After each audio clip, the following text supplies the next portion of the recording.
Here was number 4. Results. Results. Every once in a while, you got to take a measure, see how you're doing with these 3 pieces: philosophy, attitude, activity. Now we take a measure called results. What is the results at the end of the day, the results at the end of the week? You can't let too much time go by without checking.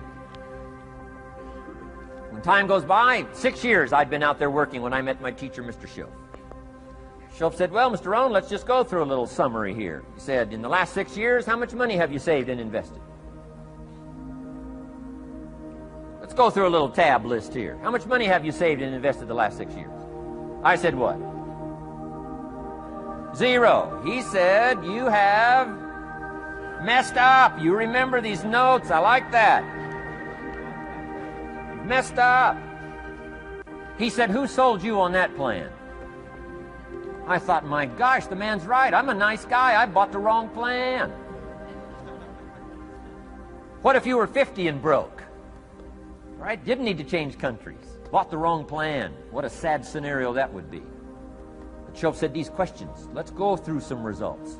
He said, how many books have you read in the last 90 days? I said, what? 0. Wisdom of the world available? Change your life, change your future? Wisdom of the world available? Develop any skill you want? Earn the kind of income you want? Have all the treasures you want, equities you want, relationship with your family that you want, everything that you want available, and the wisdom of the world to help you get it? Haven't read any books in the last 90 days. My teacher said, Mr. Rohn, you have messed up. I'm telling you, you got the deal. Schultz said, Mr. Rohn, in the last 6 months, how many classes have you taken to improve your skills or to develop new skills? Go for the American dream. Become rich and powerful and sophisticated and healthy and influential. How many classes have you taken in the last 6 months? I said, how many? 0. He said, you have messed up. He said, you don't need to unmess the country. You don't need to straighten out the perplexed. You don't need to straighten out any of this stuff. All you've got to do is look within and let results teach you a great deal about your own activity, your own attitude, and your own philosophy. I went through that process. Take this phrase home. Results is the name of the game. What other game is there? Results. Here's all life asks us to do. Make measurable progress in reasonable time.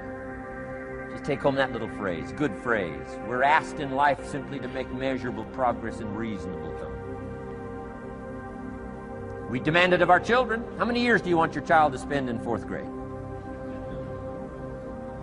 Approximately. About 1. If it looks like they're not going to make it, we pour on the pressure, called legitimate pressure, lack of results. Peer pressure, family pressure, school pressure, community pressure. Every other kind of pressure we can bring to bear. What? You can't stay more than 1 year in 4th grade. As parents, you'd have to leave the community. You say, well, what if they're nice kids? Wouldn't you give them 3 or 4 years? The answer is no. You got to make better progress than that. So you got to check fairly often. Some things you got to check every day. Some things you got to check at least by the end of the week. Salesman joins this little sales company. He's supposed to make 10 calls first week. Wouldn't it be legitimate? Call him in on Friday and say, John, what? How many calls? I mean, this stuff is simple.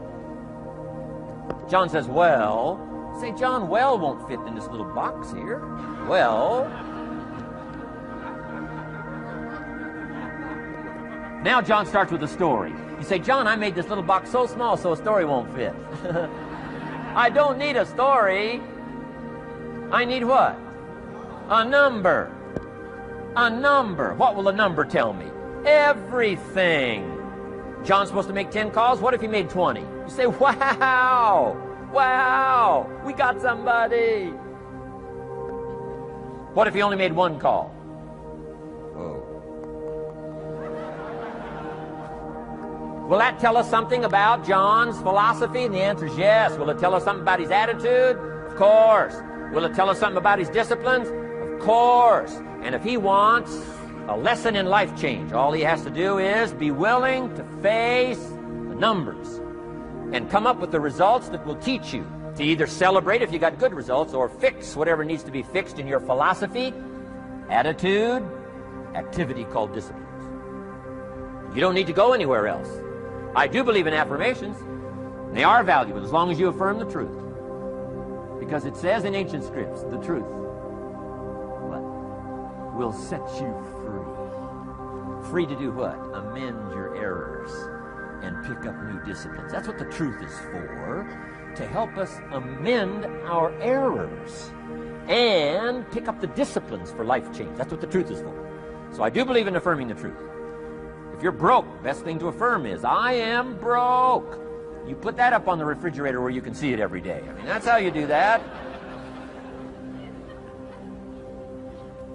Now, if you need a little additional affirmation, you just put up there, I'm 40 and broke. I mean, you know, that ought to do it. And if you need just a little more, put up there, I live in America and I'm 40 and broke. That's enough to turn your life around. It says, hey, something is wrong. Somewhere I have messed up.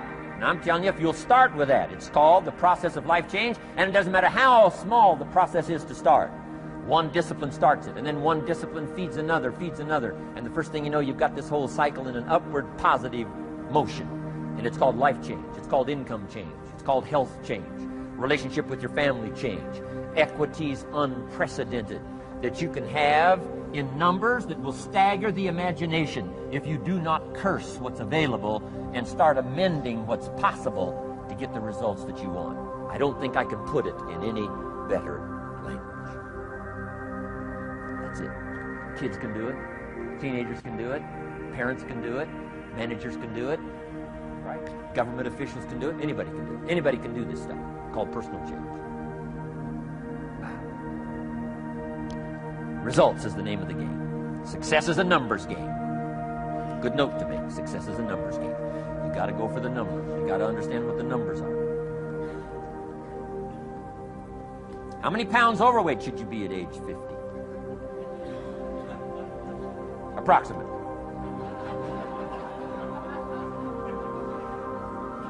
John says, I got big bones. We'll give you 10 pounds. 10 pounds for big bones. Otherwise, come on, John. 20 pounds, 25 pounds, shouldn't we turn on the caution light at work and at home? Blinking caution light. So this is what that caution light. So John's up about 20, 25 pounds. We got the blinking light going at home, got it going here at work. To remind him what? Wrong numbers. Okay. 35, 40 pounds, red light. Blinking at home. Somebody says, what's that blinking red light? Say, John's up about 40 pounds.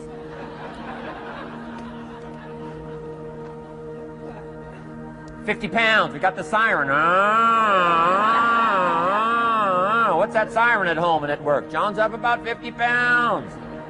Cholesterol, almost out of control. Come on. Success is a numbers game. I'm asking you to be mature enough to start checking your own numbers. How many books have you read in the last 90 days? Transform your life.